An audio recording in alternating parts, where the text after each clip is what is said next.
Sénégal. RFM matin jàngeen jëf mbokk yi 8h jot na El Hadj Assane Gueye la ñuy dalal ci xabaar yi ci wolof ci gàttal asalaamaaleykum El Hadj. waaleykum salaam Hadj Babacar maa ngi lay ziar ñëpp ñu ànd ak RFM di leen ñaanal jàmm di sàkku ñaan ci ñëpp xibaar yi ak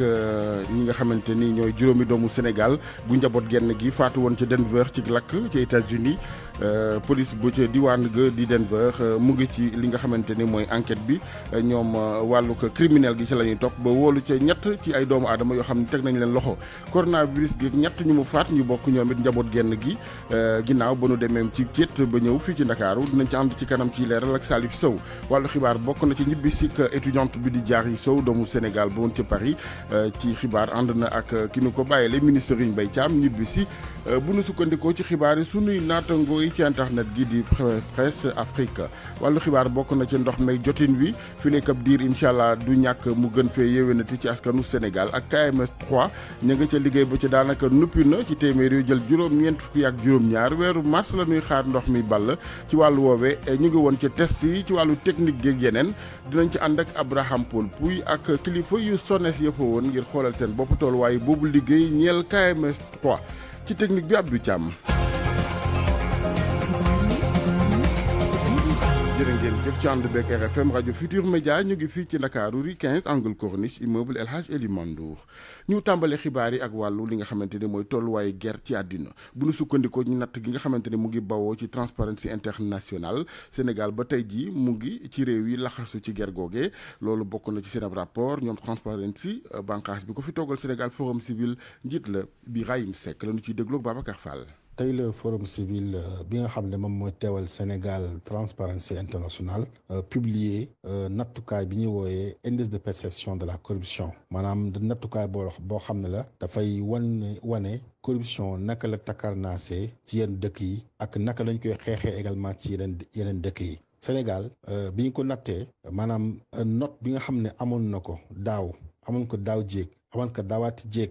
am ko depuis 2016 note boobu la Sénégal am te note boobu baaxul mi ngi mel ne tey ku sa doom amoon 4,5 sur 10 andil la ko donc note boobu la Sénégal am muy 45 sur 100 ba tax ne corruption bi nekk na loo xam ne lu ñu jëmmal la également au niveau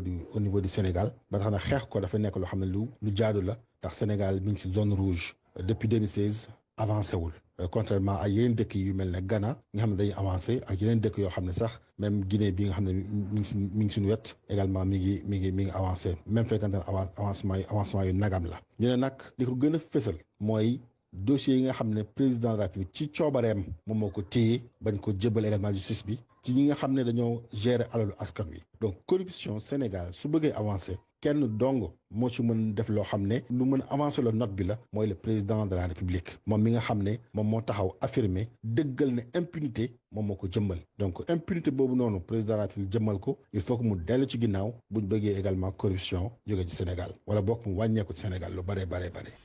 Birahim Seck la woon ak yéen mbokk yi njiital forum civil ci wàllu guerre ak Sénégal na mu ne ba tey ci liñ duppee zone rouge ba di ci wàllu laxasu gi ñeel ak guerre di rapport tukkee ci Transparency International leneen ci xibaar ak RFM juróomi doomu Sénégal yi bokkoon njaboot genn gi ca faatu ci lakk ci seen kër ca Denver ci États-Unis enquête bi mu ngi wéy ca police ab diwaan nga sax ñoom jàpp nañ ne daal yoon wa yëf yi tegu ci wàllu piste criminelle la teg nañ ca loxo ñett ci doomu aadama ci kaw enquête boobee njiital police Denver doon ci janook taskatu xibaar ya fa leerali Amadou Sabarba ñett ñi ñu jàpp lañu njort ne ñoom ñoo def ñaawteef bi boobee mooy déclaration bi nga xam ne chef de police bu Denver def na ko ci benn conférence de presse bu mu doon amal ak taskatu xibaar yi ci àllarba ji Paul Pazen di xam ne ñoom ñett ñooñu la ñu yaakaar ne ñoom ñoo amal bile incendie ba juróomi doomi Sénégal yu bokk benn famille ñàkk ci seen bakkan fële ca Green Valley Ranch jamono ji seeni tur kenn siiwalagu ko ndax dañoo jàpp ne ay mineur lañ amaguñu fukki at ak juróom-ñett bu ñu sukkandikoo ba tey ci chef de police bu Denver ñoom ñett ñooñee liñ leen accusé bari na lool bokk na ci faat bakkan am yéene bi teg ci incendie criminel ak cambriolage maanaam sàcc média américain yu bari bu ci mel ne Fox xam ne am na keneen ku leen ñeenteel muy ab soxna naam sax fi mu toll nii xamaguñu lu ñu koy accusé waaye source médiatique yu bëri xam nañ ne moom soxna soosu am na lu ko boole woon ak kenn ci ñett ñi nga xam ne ñoom lañ jàpp ne fi mu toll nii ñoo def boobu la jëyee maire bu Denver di àddu rek xam ne mbir mi jeexagul fii ak tëjuñu ñi nga xam ne ñoo def boobu la ñaawteef ci fàttali boobu la jëyee mi ngi am fële ca Denver nekk ca États-Unis ci juróomi fan ci weeru août ci atum 2020 incendie boobu nga xam ne Jibril Jol nekkoon ingénieur jabaram Adja Salamata ak seen doom ji amoon ñaari at tudd Khadija ñàkk nañ ci seen bakkan Hassan Jol ak Habib Bayo ñoom it muccuñu ci li nga xam ne mooy lakk googu. jërëjëf Amadou Sabax coronavirus geeg ñett ñu njaboot genn gu mu faat ñoo xamante ni ñaari jigéen ak seen càmmiñ dañoo demoon ci xibaar ci ceet fa la ñu jëlee lii di doomu jàngoro bi leeral li Salif Sow. ñaari jigéen lañu ak benn góor ñoom ñëpp coronavirus moom moo leen yóbbu. juróom benn fukki at la kenn ki amoon kenn ki am juróom benn fukki at bu teg benn kenn ki juróom benn fukki at ak ñett koo xamante ni si njaboot ga la bokk moom moo ñu ko xamal ñoom ñëpp Dakaaru gi lañu génnee àdduna ci weeru janvier bii ñu nekk nii ku njëkk ki fukki fan ak ñett ci weer wi la ka ca des juróomi fan ginnaaw gi kenn ki talaata gi weesu la dëddu la ñu xamal ba tey moom ñetteel bi dëddu àdduna xamutoon ne sax am na ko mu bokkaal ndey ak baay koo xamante ni jiitu na ko ndaxte dafa sonnoon loolu ba taxoon ñu nëbboon ko tiis wa ñoom ñëpp ñoo xamoon nañ ñu ne ñu ngi amee doomu jàngoro ji ginnaaw bañ demee ci benn mariage kon aaye bi ñuy aaye ndaje yile mu ngay wéy ngénte yi réception yi ak sax cant yi gis nañ ne gaañaa ngi koy amal ba tey Sénégal ci bésub tey weesu na juróom benn téeméeri doomu aadama yi nga xamante ni coronavirus moom moo leen yóbbu téeméer yi ak juróom benn fukki ci weeru janvier bi la ñu dem couvre-feu ba léegi am na Thiès ak Dakar te day wéy ba ñaar fukki fan ci weeru février aaye yooyu yëpp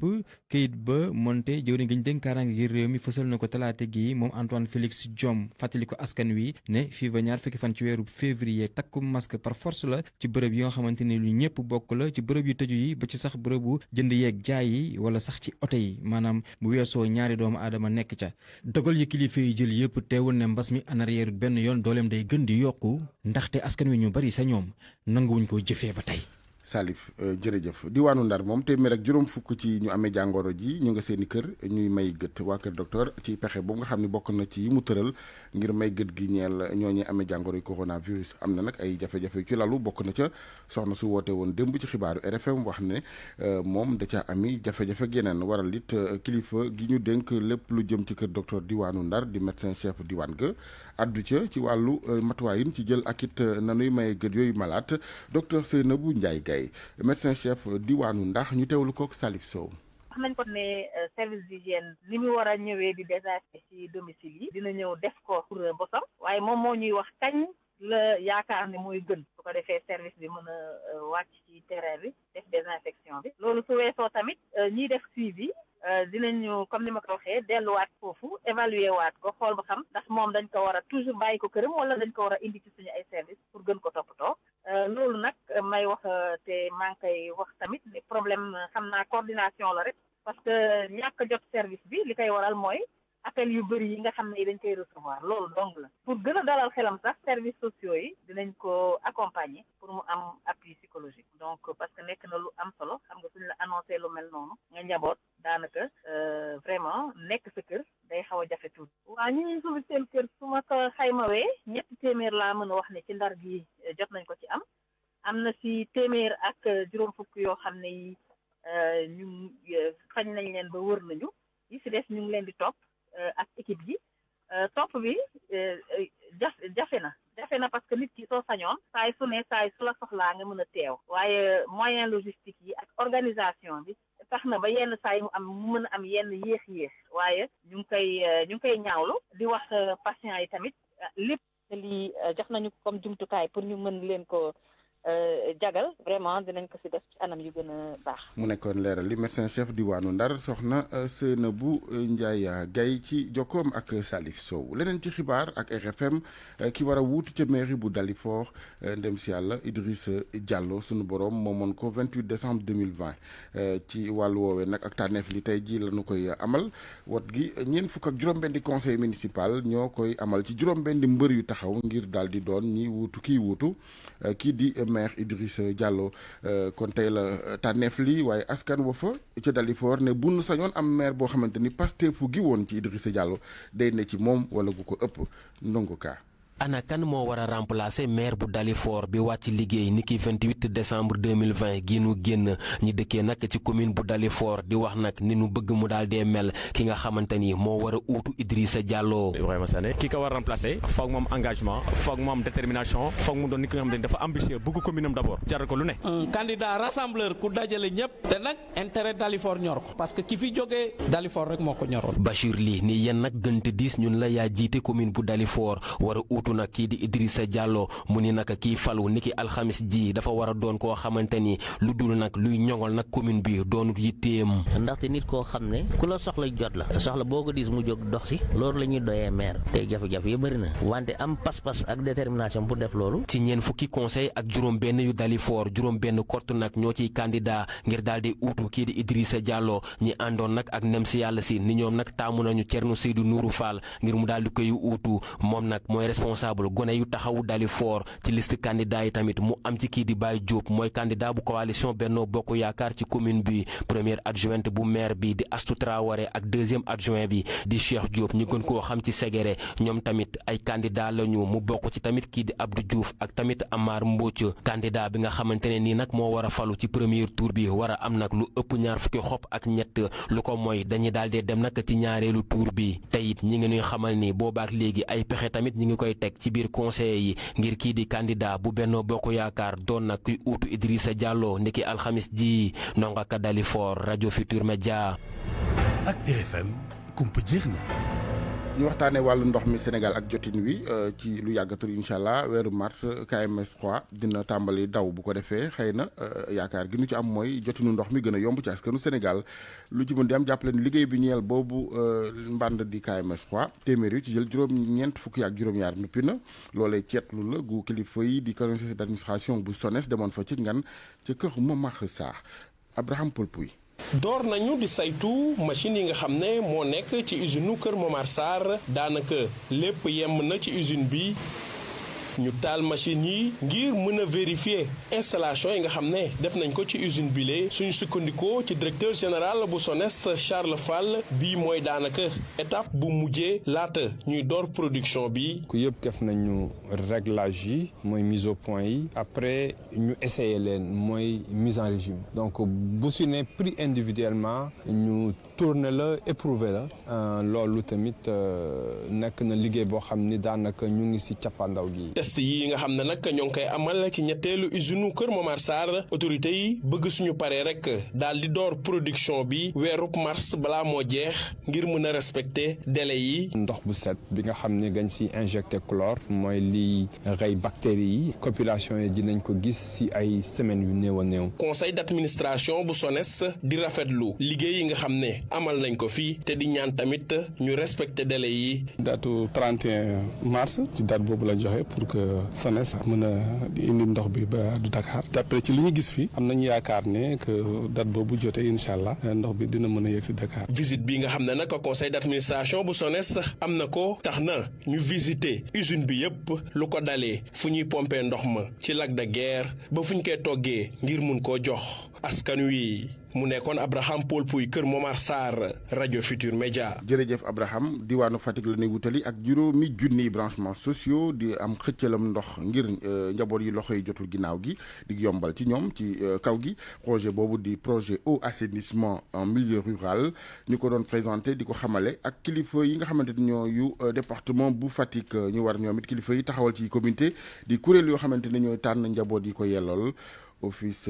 forage ruraux di OFOR xam leen ne bu weesoo Fatick juróomi diwaan yeneen dinañ jariñoo ci yooyu branchements sociaux Fatick Aminata Goudiaby. lii nag mën nañu wax ni solution la ci jafe-jafe jot ci ndox mu sell te neex ci dëkku àll yi lu tollook juróomi junniy branchements sociaux nag ñu ne daañu ko def ci biir région bu Fatick loolu nag aju ci projet eau assainissement en milieu rural bi ñu woowee PAMER te waa OFOR di ko doxal Maimouna Diop chef de projet foofee ca OFOR di wax ne njaboot yi nga xam ni seen loxo jotul seen ginnaaw ñoom la ñu taamu ci projet bu ni mel. branchements sociaux yi mu ngi toll si fanweeri junni yu nga xamante ne jagleel nañ ko 5 régions wu Thiès Diourbel Kaolack ak Fatick Kaffrine tamit si la bokk donc ñi ñuy prioriser moo di ñi nga xam ne seen loxo jotul seen ginnaaw. Dans la région de Fatick c'est 5000 ménages. ay comité de ciblage nag daañu leen taxawal ngir ñoom ñu mën a saytu njaboot yi nga xam ne ñoom ñoo yellool branchement sociaux yooyu. préfet bu Fatick nag di wax ni dana joxe ay digle ngir rek ñu mën a taxawal comité de ciblage yooyu la. 1910 ménages yi nga xam ne ñoom noo war a bénéficier aussi branchement sociaux yi di fàttali ne branchement sociaux yi moo tax tey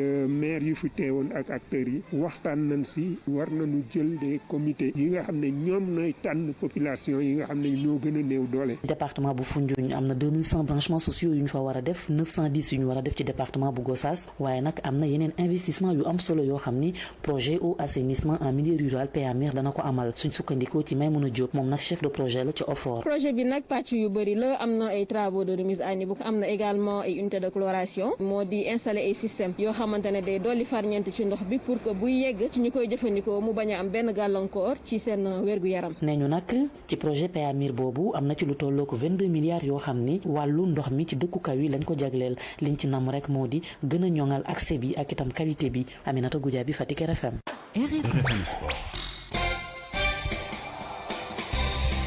tàggat yaram Cheikh Tidiane Diagne maa ngi lay ziar sëñ Cheikh. maa ngi dellu dafay El Hadj Assane. bisimilah. dal di ko door rek football démb nag championnat bu Sénégal dañu doon dabee première journée bi ci yooyu la jongante nag Teungueth FC bokkoon na ci moom nag démb dal na amaat geneen ndam ci diggante mag Casa Sport bu Ziguinchor ci stade Ngalandou Diouf ñaari bal ci dara la ko Teungueth daal di jox bi ci nag ko dugal moo di El Hadj Omar Fall ak itam Babacar Sarr loolu nag la mu leen jural jamono gi moo di Teungueth FC moom moo féete ci bopp raw gàddu bu classement bu Sénégal gannaaw bu ñu footballee li tollook ñeenti journée ñu ànd ak Abdou Diouf Diagne. Teungueth FC mu ngi rey jongante bi ci premier mi-temps bi taxawaay bu yees bi nga xam ne joueur Casa Sport yi daal di nañu koy amal ci ñaareelu pàcc gi te wute ñoom ñi la ñu daal di am ndam bii bi nga xam ne El Hadji Oumar Fall moo ko dugal bi ñu footballee fukki minutes ak ñett ak bi Babacar Sarr dugal bi ñu footballee ñaar fukki minutes ak ñaar moo may Teungueth FC nag mu daal di toog ci bopp classement bi Youssouf Dabo mooy tàggat TFC. ci 90 minutes en tout cas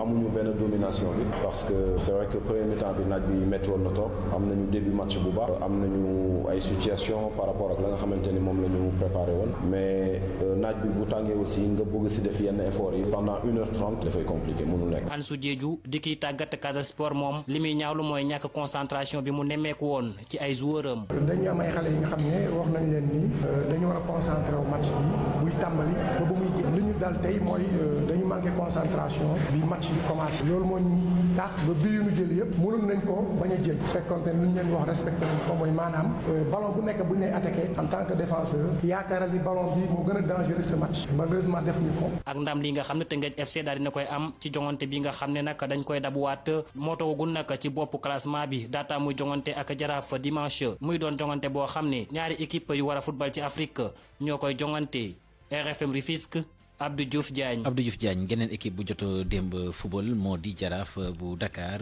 ci diggante mag ñii di waa Mbour Petite Côte Jaraaf nag moo ci daal di am ndam benn bal ci dara seen bit ko dugal moo di Boli Junior Sambou dañuy daal di déglu Malick Daf mi nga xamante ni moom moo di tàggat équipe boobule di Jaraaf bu Dakar yëkkati na ay kàddu ci micro Omar Mbow. Mbour Petite Côte équipe bu naqaree jouer la équipe bu baax la ils ont une équipe très compacte très physique avec des joueurs très athlétiques donc ñun xaaroon nañu jouer match bu métti te loolu fekk nañ ko fi parce que équipe bi boo xoolee moo gagné woon Douane il y a même pas de une semaine donc équipe bu baax la bu naqaree vol bu naqaree manœuvrer et puis tactiquement ils sont en place donc je pense qu'en première période on a posé le jeu quand même on a essayé de jouer avec le vent je pense que c'est logiquement qu'on a ouvert le score il y avait même de la place pour mettre 2 buts ou 3 buts avec Bolis il était un peu concentré mais je pense que quand même en mi-temps on est parti avec un but à 0. En deuxième période quand même on a un peu souffert par moment en deuxième période Mbour Petite Côte sonal nañu par moment parce que tamit ils ont balancé des longs ballons et ils ont amené Djailani et Baba Sow deux attaquants très costauds qui sont bons de la tête très puissants ils ont souffert avec beaucoup d'impact beaucoup de duels waaw souffrir nañu ak beaucoup de duels beaucoup d'impact au milieu de terrain loolu souffrir nañu mais xamoon nañu noonu lay demee mais ñun dañu doon gérer duels yooyu ak deuxième ballon mais booy yi ils sont battus à mort donc ça veut dire qu'ils ont souffert pour l'obtenir waaw xam nga Teungueth équipe bu baax la depuis quelques années quand même daaw ak ren am na équipe mu ngi woon constance quoi daa ko ñoom ñu ngi teew daal donc mënoo wax lu dul lu baax si ñoom te boo xoolee aussi Coupe d'Afrique bi nekk na équipe boo xamante ne li ñu ko doon def jàll na ko donc mun naa ne am nañu ko joueur yu baax am nañu entraîneur bu baax ak président bu baax donc daal comme ni ko nit ñi di xalaatee Jaraaf Teungueth mënul yomb dina metti parce que comme ni ko nit ñi di xalaatee di ko waxee ñaari entraîneur la yoo xamante ne ñu ngi sur plan international ay xarit lañu rakk ak mag la léegi ñaari entraîneur la yoo xamante ne daaw ak ren ñoo jël premier deuxième donc match boobu mënul yomb match bu nar a neex la match bu nar a métti la loolu moom nañ ko xaar loolu incha allah xanaa ñaan yàlla rek yàlla may ma ndam man mi ma jël ndam incha allah. Jaraaf diggam ak ñi di waa Tëngéej FC incha allah ni ki dimanche gi lañ koy daal di amal mu méngoog lii di juróomeelu bëccëg bu championnat bu Sénégal nama lañ ko waxee nag jamono gi ñi nga xam te ñoo di waa Tëngéej FC ñoom ñoo féete ci bopp raw gàddu gi daal di am fukki poñ jàmbaar topp seen ginnaaw toll ki poñ ak ñoom Jaraaf nag gannaaw ba mu amee ndam itam démb mu nga féete jamono gi si ñeenteelu place ci classement bu championnat bu Sénégal di Ligue 1 bi ñu daal di waxtaane championnat d'Afrique des nations di CHAN ni ngi koy amal foofu la ca Cameroun ni ki démb nag Guinée jot na qualifié ci la nga xamante ni moom moo di quart de finale gannaaw ba mu foqatee match nul bi ci diggante mag ñi di waa Tanzanie geneen jongante démb yi tamit diggante Zambie la woon ak ñi di waa Namibie dañoo daal def match nul 0 but partout waaye teewul ñi nga xamante ni ñoo di waa Zambie jot nañoo qualifié ci lu jëm ci wàllu lii di quart de finale nag samedi lañ koy daal di amal Mali diggam ak Congo République démocratique bu Congo dana tas ak ñii di waa Cameroun dimanche diggante Maroc ak Zambie lay daal di doon Guinée dana tas ak ñii di waa Rwanda ñu daal di waxtaanee championnat yi ci biti réew championnat bu Angleterre ni ki démb nag dañ doon amal yenn ci ay jongante waaye ñii di waa Manchester United dañoo lajj ngir jël lii di place bu njëkk bi foqati ko seen digg ak ñii di waa Manchester City jamono bi féetee ci bopp raw gàddu gi ñoom nag la ko waral moo di démb dañoo daal di ñàkk seen digg ak ñii di waa Sheffield United féetee ci place bu mujj bi ci classement bi ñaari bal ci benn la leen Sheffield United daal di daan loolu sax moo di seen ndam bu njëkk bi nga xam te ne am nañ ko gannaaw ba championnat bi doo rek léegi foofu la ca Angleterre Everton ak Leicester dañoo daal di match nul ku ci nekk jot a dugal moroomam benn but Chelsea bu Edouard Mendy nekk ci camp yi ak seen entraîneur bu bees di Thomas Tuchel ñoom démb dañoo daal di match nul seen digg ak Wolverhampton 0 but partout Burnley daal di am ndam ñett ci ñaar diggante mag ñi di waa Aston Villa Brighton Fulham dañoo daal di match nul 0 but partout niki tey ji nag 20h diggante Tottenham lay daal di doon ak ñi di waa Liverpool Coupe du Roi d'Espagne seen huitième de finale ñu ko doon amal niki démb FC Barcelone moom démb mujj naa am ndam ci diggante mag ñi di waa Rayo Vallecano ñaari bal ci benn seen but victoire ka ko dugal moo di Frenkie de Jong FC Séville moom daal di am ndam ñett ci dara diggante mag ñi di waa Valence ca Italie ñu ngi doon seen quart de finale Coupe d'Italie Atalanta bu Bergame dafa jot a éliminé Lazio bu Rome ñetti bal ci ñaar Juventus bu Turin daal di daan ñi di waa Spal ñeenti bal ci dara la ca des ci jogante nag danañ ko daal di amal niki tey jii ci bu 20h jotee diggante Napoli bu Koulibaly ak Spezia Inter de Milan Atalanta Juventus ñoom jot nañoo qualifié ba pare ci li wàllu demi-finale ca France ngi doon amal niki démb seen 20e journée genn jongante cote amoon diggante Lorient ak Dijon ñetti bal ci ñaar pour équipe bi di Lorient ñu daal di ko jeexaleeg wàllu basketball ak équipe nationale bu Sénégal ci wàllu góor ñi di waajal tournoi qualificatif bu Afrobasket ñaareelu fenêtre bi ñu koy amal ca Yaoundé ca Cameroun fukki fan ak juróom-ñeent jàpp ñaar fukki fan ak juróom-benn ci weeru février bi ñu daal di dëgmal niki démb nag ki di sélectionneur bi di Boniface Ndongo daal dina siiwal liste fukk ak ñetti joueurs yi nga xam te ne ñoom la tabb ngir ñu teewal suñu réew ci googule jogante Alaaji Assane fii lañ koy daal jëmale xibaaru tàggat yaram. maa ngi lay gërëm bu baax sëñ Cheikh tey ji chronique culture bi Abdou jërëjëf Abdou Thiam ñu dem ba Bambey Babacar Diouf la ñuy àndal ci wàllu caare gi. wax sa xalaat jot na projet bi li ko yëkkati mooy fexe ba xale yu ndaw yi xam li nga xamante ne mooy seen ak seen yelleef ñu jaarale ko nag ci wàllu caada maanaam dessin boo xam ne ni dañ ciy wone lépp loo xam ne ni xale bi war na koo xam ci wàllu ak yelleefam Jérôme Diouf chargé de programme la ci projet bi. xalaat jot na benn programme boo xamante ne ambassade des Pays-Bas moo ko appuyé boo xamante ne yaa fas yéene def 5 régions maanaam Diourbel Kaolack ak Fatick pour 2021 déwén ñu daal di def Louga ak Tambacounda lu ñu fas yéene si programme bi mooy fexe à travers la bande dessinée sensibiliser ndaw yi si seen droit loolu moo waral bu ñëwee au niveau de Diourbel l'IEF boo xamante ne moom mooy nekk suñu partenaire moom moo ñu ne pour ñu waxtaan ak ndaw yi si wàllu précaution définir Covid-19 ak na la nga xam ne yan matuwaay la kii jël l'IEF yi jël au niveau de ces différentes écoles. mébét bi nag déggoo nag lépp loo xam ne ni tëgg nañ ko ci politique jëm ci wàllu njàng ak njàngale ci Sénégal ki ko xam ne di Mamadou Abdoulaye Dieye artiste la nekk tamit inspecteur de l'éducation et de la formation ci inspection bu Diourbel. nii def nañ ko ci xale yi mais daf koy gën a renforcer moom lañ naan valeur ajoutée daf koy gën a renforcer parce que ñoom li ñuy indil mooy ñoom li ñuy tuddee compétence vie courante c'est-à-dire que dafa nekk ay contenu yu bees yi nga xam ni nekk na en phase avec li nga xam ni moom la ñu formaliser au niveau du système éducatif donc je pense que xale yi bëgg nañ ko xale yi booy xool ay artistes lañu ñoom bu ñu leen wanee image ci la ñu gën a comprendre loolu aussi gis nañ ko jotal en tout cas projet bi moom vraiment contenu yi mu teg yëpp ñun vraiment ànd nañ ci parce que xam nañ ni dafa gën a renforcer dafay gën a leeral li nga xam ni jàngalekat yi ñu ngi koy jàng ci classe yi ñu gën ko yaatu ci Sénégal xam nga sànq maa ngi naan par exemple la mise à l'échelle des programmes là la pérennisation des programmes bon problème la Sénégal xam nga ne le suivi évaluation programme yi parents pauvres la ci système bi c'est-à-dire que gars yi dañuy am ay programmes yu baax am ay projets yu baax mais duñ ko généraliser. production yi nga xam ne ñooy tukkee ci tournée bii nga xam ne amal nañ ko ci réew mi buñ ci paree dinañ ko wone ci exposition Jérôme Diouf. suñu paree léegi la programme bi yëpp lu ñu fas yéene def mooy ay exposition mooy première partie bi suñu defee exposition pour chaque région ñëwaat au niveau de ces différentes régions dañuy def également ay production bande dessinée yoo xamante dañ koy distribuer. lii lañ leen indiloon ci seen magazine culturel tey di leen jox dig daje suba ndek soog na sunu borom. Comptoir commercial de plomberie du Sénégal CCPS Electronic Corp ak seen marque bi di Beko seen gamme Opalia ak seen savon de Marseille créole ñoo leen di may li ci yéenekaay yi. jërëjëf Babacar yéenekaay yi ak Mamadou Mouhamed Ndiaye. jërë ngeen jëf waa Njoleen di famille Jol gi faatu woon ci lakk ca Denver ga ca Amérique ña taaloon kër ga l'Observateur nee nañu jàpp nañu leen ubbil yéenekaay bi journal bi mi ngi ñuy fàttali ni guddik talaata ñeenti fan jàpp àllarba juróomi fan ci weeru août 2020 ca la lakk ga amee woon doonoon lakk gu miti ba famille Jol ñàkkoon ci juróomi nit Jibi Jol Adja Salimata Jol Khadija Jol Kumba Jol ak benn parentel bu ñu naan bébé Awa ñoom ñëpp ca lakk ga la seen bakkan des ña jafaloon sa warawa police bu Denver teg na leen loxo nit lañu di ay gone yu góor yu toll ci fukkeet ak juróom jàpp fukkeet ak juróom benn Moïse Sarr secrétaire d'état chargé des Sénégalais de l'extérieur di ñu wax ci biir l'Observateur nañuy defoon jëf ju ñaaw joojee kilifa yi danañu leen teg daan yi ñu yellool Vox Populi nañu police bu Denver teg na loxo ñetti ndaw yi taaloon kër Jibi Jol tuuma yi ñu gàll ci seenu ndodd bari na faat bakkan a nga ca cambriolage a nga ca am na it seen nas ndaw soo xam ne yéenekaay bi nee nañu jàpp nañu ko waaye ba léegi leeralaguñu ana lan moo tax ñu jàpp ko Boubacar Seye mi ñu jàppoon wax ji mu waxoon ba tax ñu teg ko loxo moom jiital ONG Horizon Sans Frontières journal La Sénégal xëy na di ñu xamal leen jiit réew mi Macky Sall santaane na ñu andil ko ci ay gindi nee na nañu ko defali compte ci mbiri Boubacar Seye ak li waral coow li mu di téeméeri milliards ak fukk ak juróom-ñett yi ñu ne waa Union européenne jébbal na ko Sénégal ngir mu xeex ci tukki bu jaaral ci yoon di immigration clandestine Le Quotidien nañu président Macky Sall wàll si na ci wax ji bay sàkku ab rapport bu jëm ci projet yi ñu financé ak ci xëyum ndaw ñi li mu bëgg mu leer ci boppam moo di financement gi ñu ne Union européenne da ko financé réewum Sénégal ngir mu xeex ci wàllu immigration clandestine xaalis boobee nan la demee ak it fan la ñu ko jaarale moom jiitu réew mi Macky Sall Le Quotidien nee nañu mi ngi dalal xelu ñi ñu daaneloon seeni kër ca Mbour extension nee na leen ñi ñu jële ca barab ba dinañu leen taxaw lijjanti seeni mbir ni mu leen ko diggee woon atum 2017 lise ko nañu Boy Kees di Yankhoba Diattara ministre économie numérique ak télécommunication la ko président Macky Sall wax démb ca ndajam conseil des ministres ndax moom Yankhoba Diattara dafa diggoon askanu Mbour 4 extension gi doon ñaxtu ne leen seeni tawat dinaa ko yeggee président de la république yéenekaay bi nañu ni mu leen ko diggee woon noonee la ko defee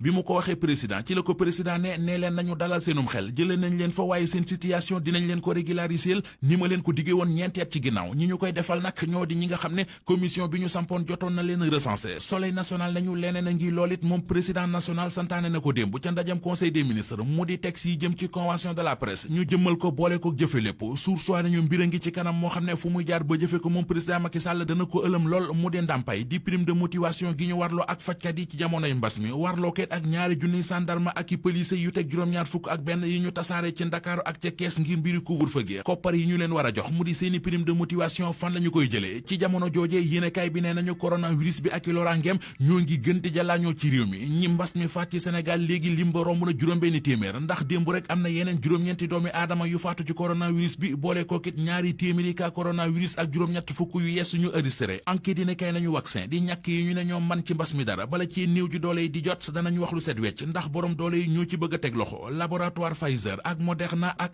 AstraZeneca li ñu defar ci ay vaccin lu ca bari enquête dina kay nee nañu Londar ak Washington ngar dajjo nañu ko waa Union européenne sax nu ñu mën a def ba am ci vaccin yi loolee dëlee na ëlëm guddi ñu toll te ginnaaw giléem bu tëwee ay naar jommali pël moo tax réewi Afrique yi kenn waxaalewu leen bu leen ci Covax wala vaccin chinois yi ba vaccin yi ñu defaree ci Russie génnewul kon danañu yeex a ñàkku l'observateur xibaar ñu ci xëtam mu njëkk ne coronavirus bi ak ni mu mel ci réew mi fan yi ak li mu fiy faat tax na kilifa yi rawatina kilifa diine yi jël seeni matuwaay ñàkk seen bopp ba ci président de la république sax journalu groupe Futurs Médias bi nee nañu jël na ay matuwaay anti covid am Vox Populi mel ne ku naan ñu matuwaay yu mu jël rek na ko yokk ndax ci fan yi di ñëw coow lu rëy nar na ko topp moom président Macky Sall ñetti milliards yi mu joxe woon ne woon nañu ci jàppale ñi nekk ci culture bi ci jamonoy mbas mi journal bi nee nañu gaañi séddale nañu xaalis ba séddaale fecckat ya waaye la ciy ñuul moo di fecckat yi ci réew mi ba ñu séddoo kenn ku nekk ci ñoom 18 000 francs nga am. Comptoir commercial de plomberie du Sénégal CCPS Electronic Corp ak seen marque bi di Beko seen gamme Opalia ak seen savon de Marseille créole ñoo leen doon may li ci yéenekaay yi.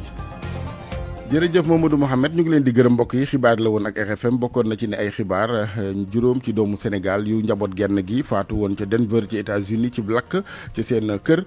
loolee nag police ab Denver mu ngi ci enquête bi ba teg na ci loxo ñett ci doomu aadama jiital police Denver sax doon na ci amal janook taskatu xibaar yi démb àndoon nañ ci leeral ak Amadou Sabax Ba coronavirus geeg ñett ñu bokk njaboot genn gi ñu mu faat ñaari jigéen ak seen càmmiñ ci xibaar ci seet la ñu demoon di mariage fii ci Ndakaaru Salif Sow doon nañu ko leeral Diary Sow ñibbisi na démb tukkee ca Paris àndoon ak ministre Serigne Mbaye Thiam ñibbisi ci njabootam ginnaaw coow li fi ginnaaw seek wàllu réer geeg peñ gi Presse Afrique moo xamle xibaar bi KMS 3 ci wàllu ndox meeg séddale mi Sénégal liggéey bi daanaka noppi na ci téeméer yoo ca jël juróom-ñeent fukki ak juróom-ñaar exécuté nañu ko weeru mars la kilifa yi ne ndox mi bu sell bi dina tàmbali ball ci askan wi bu boobaa dina doon ak yombal ak it yokkute ci jotinu ndox ci Sénégal Abdou Thiam moo nekkoon ci technique bi ñu koy gërëm bu baax di ko sant Yacine Pouy bu service digital El Hadj